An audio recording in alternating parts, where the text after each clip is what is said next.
अब कहानी यहां से प्रारंभ होती है कि इस समिति की 22 फरवरी 2025 तक 7 मीटिंगें हुई हैं और इनकी उप समितियों की 39 मीटिंगें हुई है।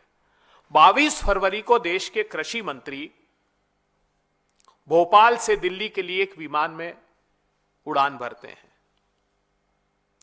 और देश के कृषि मंत्री ये पाते हैं कि उनकी जो कुर्सी है बैठने के लिए उस विमान में, उस पर वो असहज महसूस कर रहे हैं, उस कुर्सी पर बैठने में वो कठिनाई महसूस कर रहे हैं। तो एक तरफ उनका भोपाल से दिल्ली तक का जो सफर है 1 घंटे की यात्रा में उनको कष्टदायी लगता है और वो सोशल मीडिया पर अपनी उस पीड़ा को लेकर कोहराम मचा देते हैं। दूसरी तरफ कहानी उन किसानों की है जो सफर कर रहे हैं बीते 10 साल से।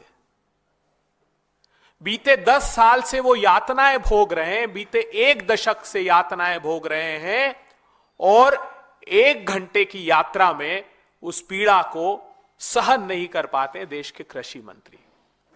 वो यातनाएं क्या भोग रहे हैं? 10 सालों की यातना में जैसे ही किसान विरोधी नरेंद्र मोदी सरकार सत्ता में आती है तो सबसे पहला काम करती है किसानों के बोनस बंद करने का। मई में सरकार बनती है और जून में आदेश जारी करती है कि 150 रुपए का बोनस अगर धान और गेहूं पर किसी प्रांत की सरकार ने दिया तो हम समर्थन मूल्य पर उसकी खरीदी को बंद कर देंगे।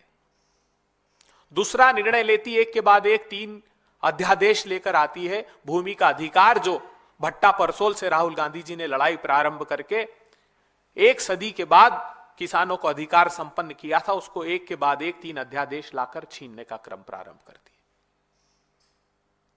तीसरी प्रताड़ना और पीड़ा किसानों को दी जाती है कि सर्वोच्च अदालत में एक शपथ पत्र मोदी सरकार देती है और कहती है कि हम किसानों को लागत का 50% ऊपर समर्थन मूल्य नहीं दे सकते, नहीं तो बाजार डिस्टॉर्ट हो जाएगा।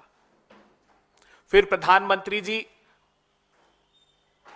2016 खरीफ में मध्य प्रदेश के सीहोर में घोषणा करते हैं कि विश्व की सबसे बड़ी अच्छी फसल बीमा योजना लेकर आ रहा हूं, जिसका हश्र यह होता है कि उनके खुद के गुजरात प्रांत सहित 6 प्रांत को योजना को बंद करते हैं और 63,000 करोड़ रुपए निजी कंपनियां किसानों के हक का लूट लेती है। फिर प्रधानमंत्री जी कृषि के क्रूर काले कानून लेकर आते हैं। फिर कहते हैं कि आमदनी 2 गुना कर दूंगा 22 तक। तो उसका हश्र यह होता है कि किसानों की आमदनी एनएसएसओ बताता है कि 27 रुपए प्रतिदिन रह गई।